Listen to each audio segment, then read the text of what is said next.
welcome everyone to the Wholeness and Wellness podcast. I'm your host, Megan Toops, founder of Libra Living Wellness Limited, and this is the third episode called Reclaiming Resilience, where today we're going to be talking about finding the strength hidden in the moments that shaped us.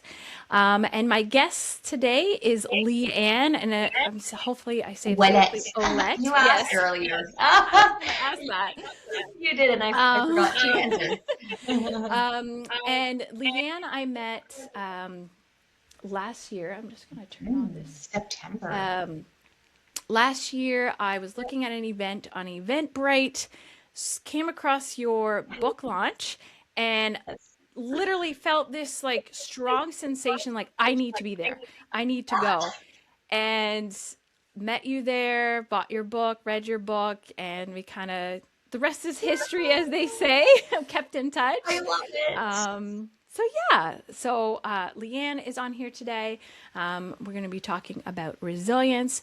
So Leigh-Ann, why don't you tell us a little bit about yourself and what it is that you do? Sure. Okay. So what do I do? Oh my God, I do so many things.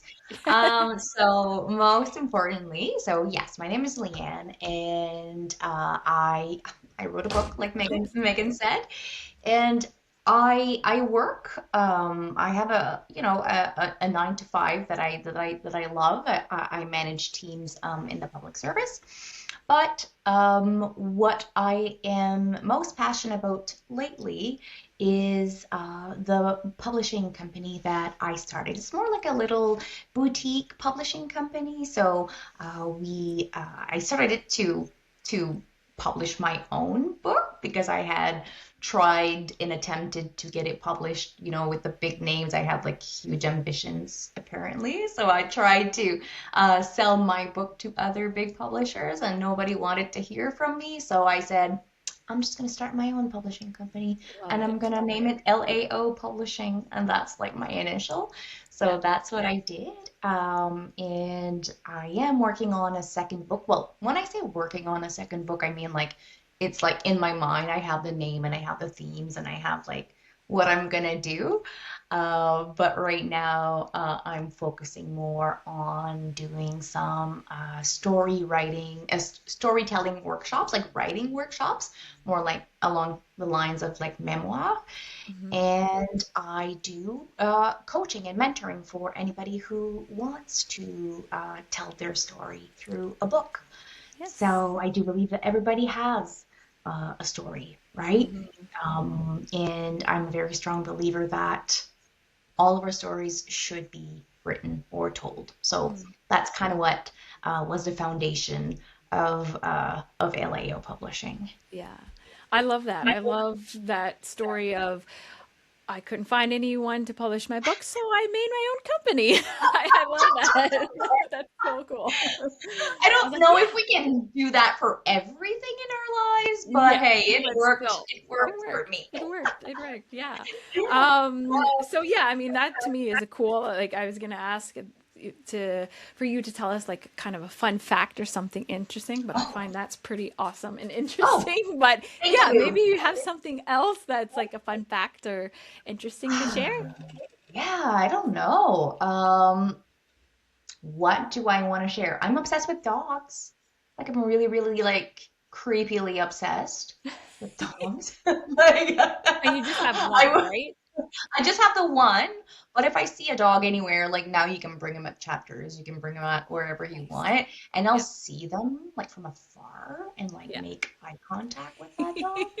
And the owner will be like oblivious to my plans, Yeah. but I plan on like accidentally bumping into that dog at some point Yeah. in that store. And I kind of like once I bump into the dog, I'm like, "Ooh, I'm sorry. Oh my God, who's this?" And then, we fall in love, the dog and Yeah. I. So that's Nice. that's probably the fun fact about me. Yeah. Oh, that's good. No, that's good. I'm a more of a dog person myself too, and the place that I go bring my car, they have a dog that just kind of sit there really good, and I'm always like, "Oh, come here." Like, it's Yeah. so sweet. So sweet. Yeah. I love it. But Yeah, I don't have mine's any dogs myself, but oh yeah, well mine's gonna be 17 this year, so and wow. yeah. Wow. Well, Yeah. we're happy to still have them, so we enjoy every moment that we can with them. So Yes. Of yeah. course. For sure.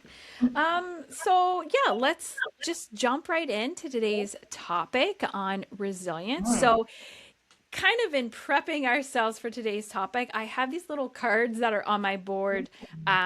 They're affirmation cards for mindful life. And two of them, like they're just sitting on my board. Like I pull one each day and kind of put them on my board. And resilience and inner strength were the two I saw on my board. And I was like, oh my gosh, I had this is perfect for today. So I was Like like, okay, I it. think I'm going to read them because they're really great. Yeah. Um, so yeah, so resilience. I never let failures or difficulties discourage me. Instead, they only make me more determined to reach my goals. I see challenges as opportunities for growth and learning. Every time I face a setback, I bounce back stronger and more motivated. It fuels my determination to keep pushing forward towards my dreams. And then the inner strength one. Within me resides an unwavering inner strength, enabling me to rise above any past traumas or challenges that may cross my path. With resilience as my ally, I confidently navigate life's journey, knowing that I can transcend any obstacle and embrace the boundless potential within me. I just feel like I had to read those to kind of just set the tone, I guess, for today. And with resilience, like we all have that inner strength and resilience, but I think when we're going through that struggle, it it doesn't feel there. We're like, uh, Right, how am I going to get through this? Like you just kind right. of see the pit that you're falling in and that's it. And you're like, okay, I don't see any way out of this. But of course, later when we kind of reflect back, or it's that kind of step of getting ourselves up because like yeah like I said, we just kind of feel ourselves falling in the pit. We don't see a way out of it, and then Mm, I think something kind of clicks, and then yeah. we're able to kind of get to the other side and then reflect back, hey, wow, I really got through that and it changed me in a good way. So in light of that and kind of those Wow. quotes, Leanne, share with us what resilience means to Oh, you. wow. I think you've really described it beautifully, and there are a few things that I Mm, picked up on while you were talking that kind of like forms my own definition of resilience that I was like, mhm, yeah, I align with that. And one of the things that I find is the most important when we go through, we're going to through some stress or like prolonged stress or like mhm, toxic stress or we're going through we're facing adversity. I really feel that the one of the things for me was to trying to picture um, who I wanted to be past that adverse on the other side of mm, that adversity, right? No, see what I'm saying?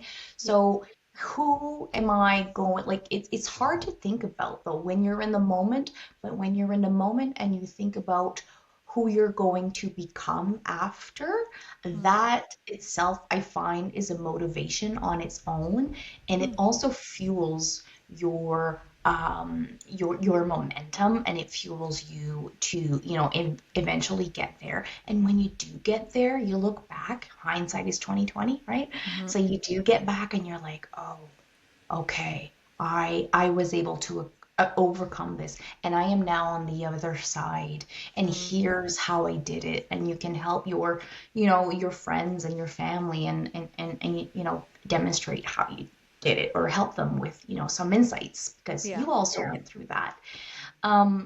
But for a long time, I thought for me, resilience was just bouncing back, right? mhm, It was basically overcoming a hardship yeah, and then returning to who I was before. And the more I thought about that, I'm like, this definition doesn't fit my life. Like mm, I don't want to become the person I was before. So today, resilience means something quite different to me. Hmm. It's not about going back, it's more about becoming. Um, so it's becoming that person that you were picturing on the other side of the Yeah. adversity. Um, and, you know, for such a long time, and even when I was going through, you know, a lot of that crap, um, I thought being resilient meant being the strong one, you know, a Hmm. superwoman attitude, pushing harder at work, staying later at work, carrying a lot more than I should, pushing my emotions down, down, down, because Yeah. nobody wants to hear me complain, right? Nobody wants Hmm. to hear about my trauma. And like I said, it was like I was wearing a superwoman mask, right? So that that strength, well, it's not even a strength, it's a false illusion of strength. That's my definition of that. You appear solid to the Hmm. outside world, but it's also very easily cracked under Yeah. pressure, Yeah. right? Yeah. So to me, resilience is it's flexible and it adapts with you as you evolve throughout your life. Yeah. Yeah. And as I wrote in my book, there's one in my lessons learned, I talked about resilience and I call it flex that resilience muscle.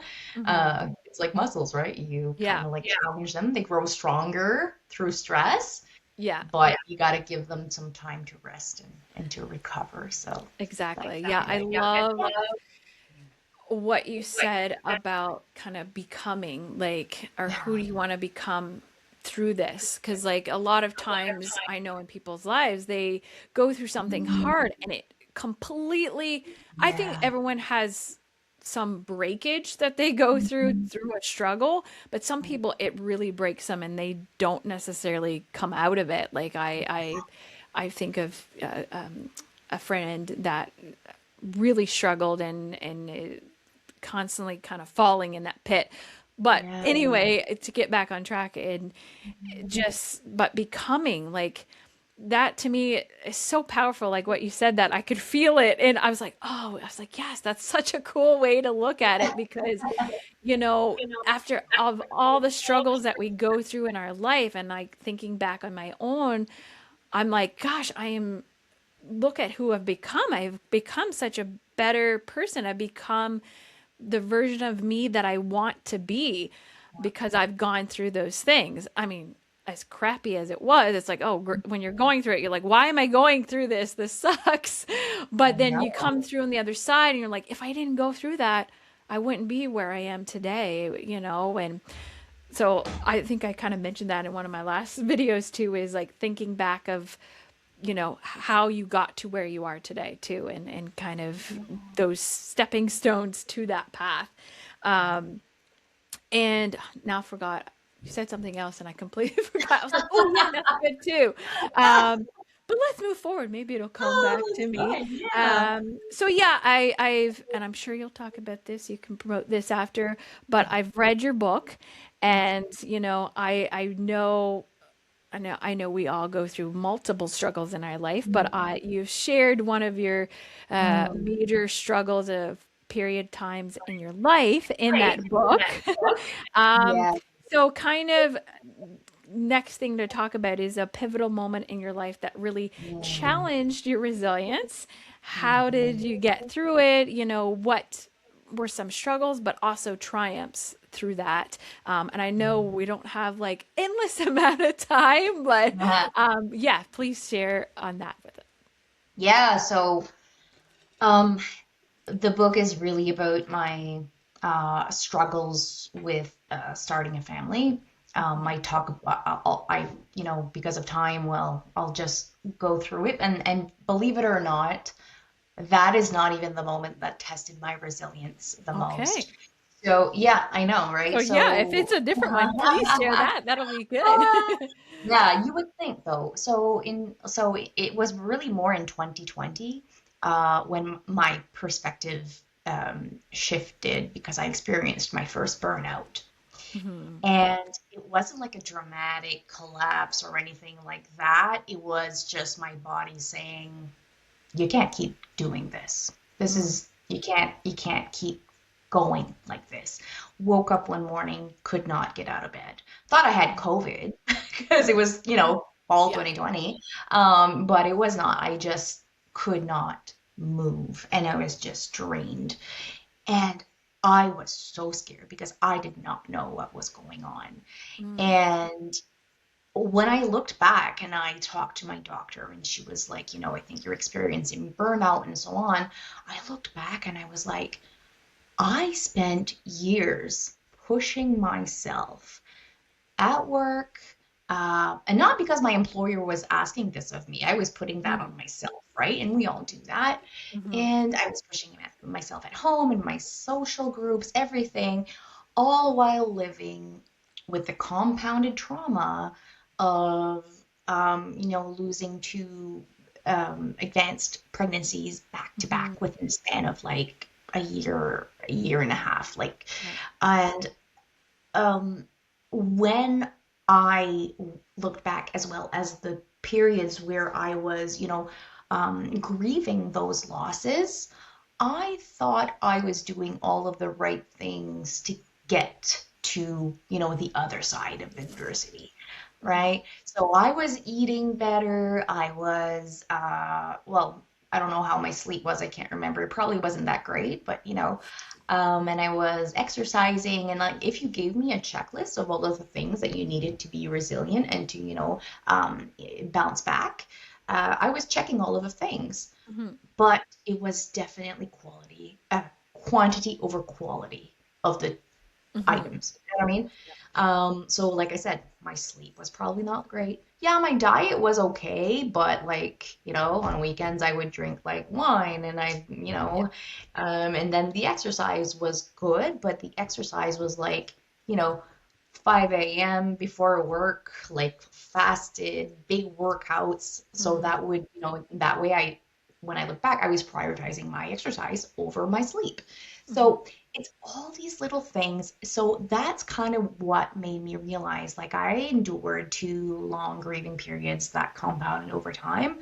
And I thought I was doing all the right things to become resilient.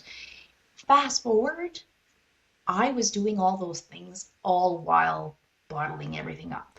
Mhm. Emotions were not coming out. You know what I mean? Like crying into a pillow and not talking about it, not seeing a Yeah. therapist, not doing all of the things that, I'm doing now.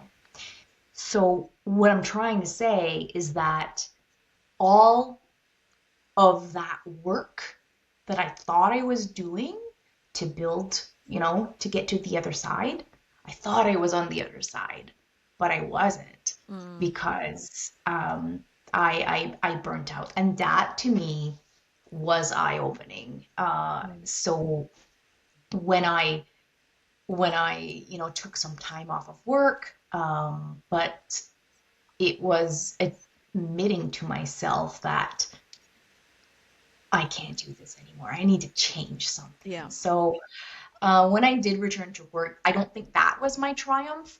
I think what my triumph was to allow myself to be more human and Mm. be more like allow myself to be more uh have more like treat myself better, Yeah. allow myself more grace and Yeah. things like that. So um, I think that for me was more of a tipping point than the actual traumas.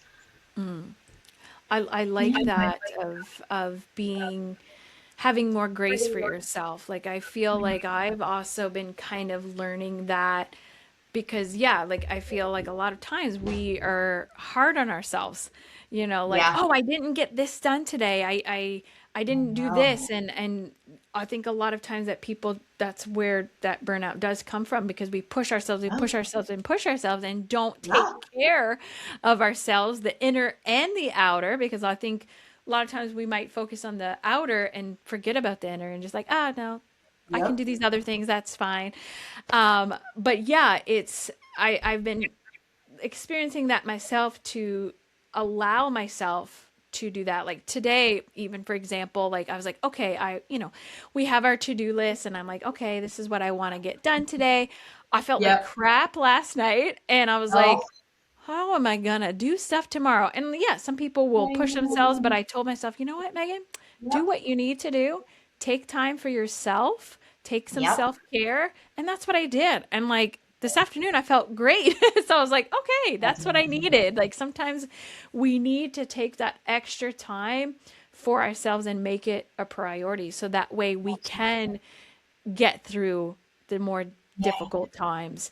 Yeah. Um, and Yeah. that thought was coming through again, like going through something you said. It was like each time we go through something challenging, it, Mhm. like you were saying, that resilience muscle, like I find Yeah.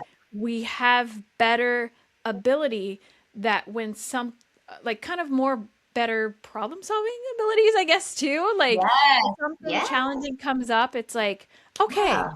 instead of, like freezing, because I feel like myself, a lot of times I would just freeze and be like, I don't know what to do. I don't know Mm. what to do. But now I Mhm. feel like I'm easier or easier to step into action, to be like, okay, Mm. I'm not going to let this, keep me down. I need to now. I think a lot of times we have to allow ourselves to feel, Yeah. because if not, it could be, it'll come out in other ways. So I always Everywhere. allow myself that time to feel, but I do find like going through those things and again, strengthening that little muscle for resilience has allowed me to better to make it easier to get through challenging things, because they're gonna come. Like this is life. We have to face, those challenging times, and I know there's more to come, which sucks to Yeah. think about, but it is. It is Yeah. what it is, right?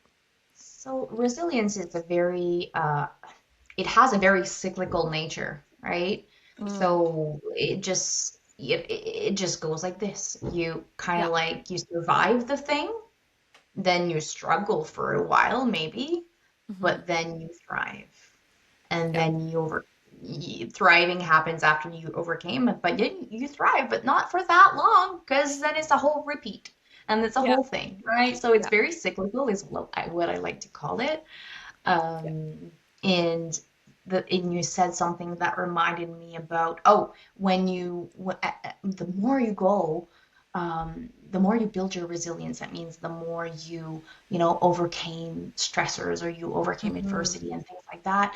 But I think it's also important for us to remember that those little examples of when we overcame are evidence that we can do it. You know what I mean? Hmm. Like, I Yeah. think maybe keep a journal of all the things you overcame, because it's Mm. so easy to forget that you overcame this load of crap, in 2021, Yeah. and you're facing it again, and you're so easy to forget, like, what I did to overcome the same thing 4 years ago, Yeah. 5 years ago. You know what I Yeah. mean? So I think in some cases it's probably helpful to keep track of, like, how you faced it, but that's why I find that resilience is so important when I talk about the becoming, Mm.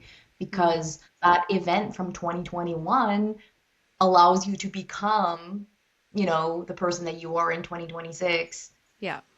So, it's all related. Yes. And you kind of maybe already talked about this, but looking back, how has resilience changed for you? Mm, From like when, like, yeah. thinking like a long time ago, thinking about resilience, and then now, right? Yeah. I think so. I talked about the tough exterior. I talked about the masking, and things like that. It was survival, right? Because that's all I knew how to do at the time, was to, this works, so I'm going to use it and I'm going to continue surviving. Because our Yeah. brains are meant to protect us. They're Yeah. they're they're built for survival mode all the time, right? That's how Mhm. we have anxiety. That's how our Yeah. ancestors survived. You know what I mean? Yeah. Like, so all that stuff about survival was kind of what I thought resilience was appearing. Mm. Um, but now I feel that, I don't know, I feel like it's more honest. Mm. Um, so I think it's, I think it's just more about being honest about yourself, Mm-hmm. to yourself, and realize that your resilience comes out or appears or surfaces when you don't even notice it Mm. because you're too busy worrying about the thing, right? Yeah. So it's like I call it like it's like flying a kite, Are you going to try to fly a kite in calm weather? You know what I Yeah. mean? Like it takes wind, it takes like some sort of Yeah. weather to fly your kite. You know what I Yeah. mean? So Yeah. I found that cute. Love it. Love it. And if someone was listening and Mm. feel like they've lost their resilience, what Mm. would you want them to know, or what would you say to them? Mm. I don't think you ever lose it. I think you maybe just lose your access to it. Mm.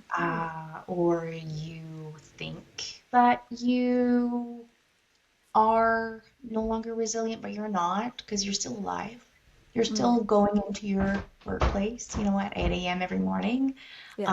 I think there's an important difference between losing your resilience and losing access to your resilience. Because when you lose access, you just need to learn how to re-access it, right? Mm. So, um, if, if you're feeling tired or if you're feeling overwhelmed or worn out, it doesn't mean that you're weak.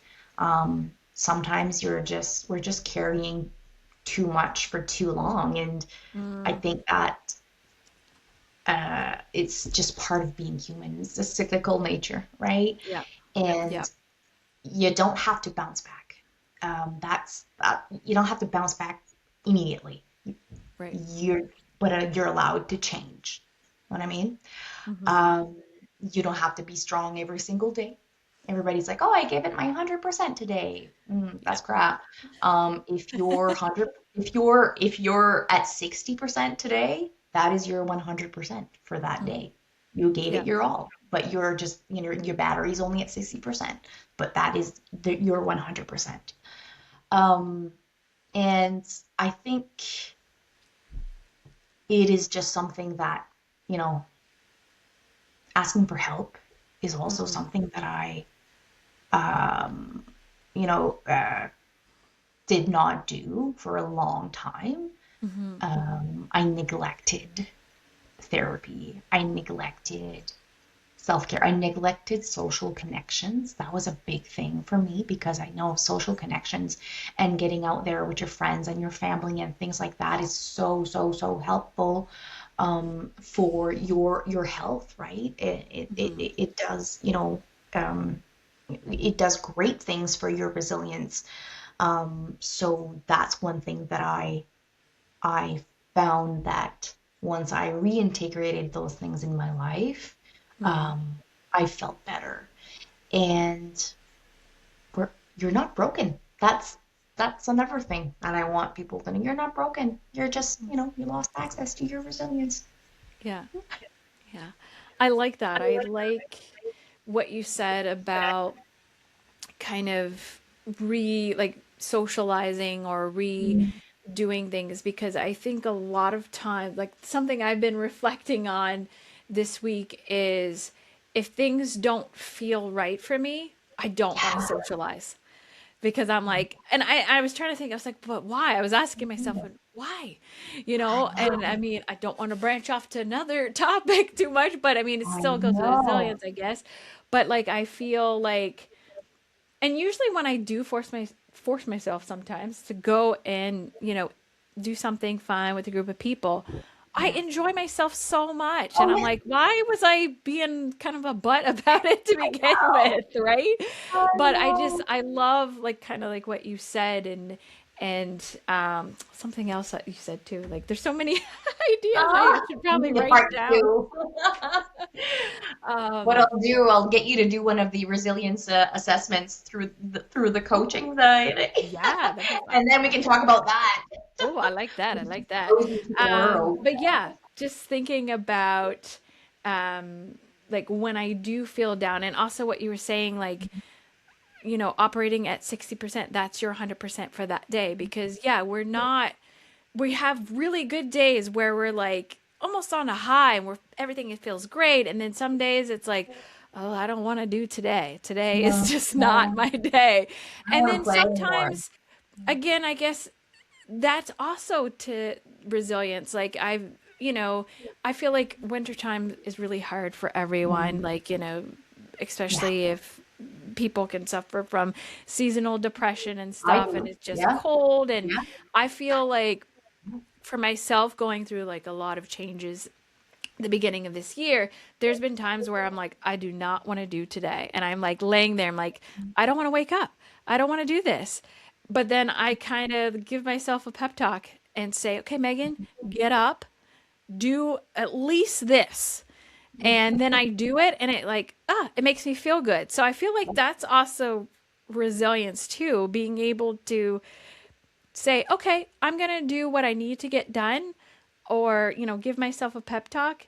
And then once you kind of do it, you kind of start to feel better. You yeah, might not feel all great, but yeah. it For does me kind of give too. you that boost to be like, okay, and that Yeah, gentleness with yourself to be, okay, what do I need to do? Let's focus. Let's not focus on everything at once. Let's just focus on something small and be kind to ourselves and not be like, oh, I didn't get all this stuff done. Well, that's okay. You have tomorrow, yeah, right? So, yeah, yeah, yeah. so, And it's funny. I know we're at time, but oh, it's okay. anyways, you said something about I'll start it. I just do a little bit and then I feel better about it. But I think Yeah. like when we undertake things and we're in moods like that, and we know we have this big to-do list to do, like I think the best way, the most practical way that I like to go about is just like, okay. I look at the list and I'm just like, okay, what's the minimum thing that I can do Mm, right now that's gonna just like create that momentum? You know what I mean? yeah. Yeah. So it's just like putting away the dishwasher. That's all Yeah. right. And then I'm like, oh well, I'll just put away the laundry now. Oh well, Yeah. my dog needs to be fed. Okay, I'll do that. And then one thing leads Yeah. to another, and you just created that Exactly. Yeah. pattern of productivity. Yeah. Yeah. Yeah. Yeah. I like that. I like that. So yeah, like we are at our time for today. I'll have to Oh, probably have you fast. on again because I'm sure we can Yeah. talk more. But I want to thank everyone who tunes into this episode, and I want to thank our guest Leigh-Ann for joining us today. Yes. And Leigh-Ann, do you have any exciting news or something that you want to promote? Yeah. Oh, thank you for allowing me the platform to do so. But yes, I do have a few spots left in my writing workshops Mm-hmm. that I've started doing. So I think we talked about that a little bit at the beginning, but I Yeah. do help people get their story out. Everybody has a story, like I said. It deserves to be written, deserves to be Yes. heard, and I am here for it. So what I do, all the details are on my website, laopublishing.com, and Yes. all the details of the services are on there. But Perfect. it's mostly, support, mentorship, critiquing your manuscript, telling you, and I do all not like technical grammar stuff because, Hmm. Copilot can help you do the grammar stuff. Let's be Yeah. honest. Like, this is not an ad for Copilot, but I mean, Yeah. AI can help you with the Yeah. technical stuff. But what I do is just I'll read your book from like a reader's perspective and things like Mm. that. I think it's called one my French brain can't say development developmental editing. Oh my God, I can't say That's that okay. word. People at Yeah. work are gonna laugh when they hear this, but yeah, for sure, developmental editing. Yeah. And that's just like helping people get their story so that it makes Yeah. sense. Is I it like that. chronological? Is this character, or you're the main character because it's your story, but like, Right. is this landing? Would this be, appropriate to put it? Yeah. So kind of like in your corner type of thing. Awesome. Yeah, I'm signing up for one. I'll Yay! ask you which one's the right one for me, but I was like, I gotta sign up for one of these. You'll be So my second one today. Yay! yay. Have a So good yeah, day. I will, and we'll add that, I'll add your website in the description too, Of so that way people course. can find it Yes. easily, sign up for that. And Yeah. again, I want to thank everyone for tuning You. in, and thanks again for Leigh-Ann joining us today. And until next time. Okay. See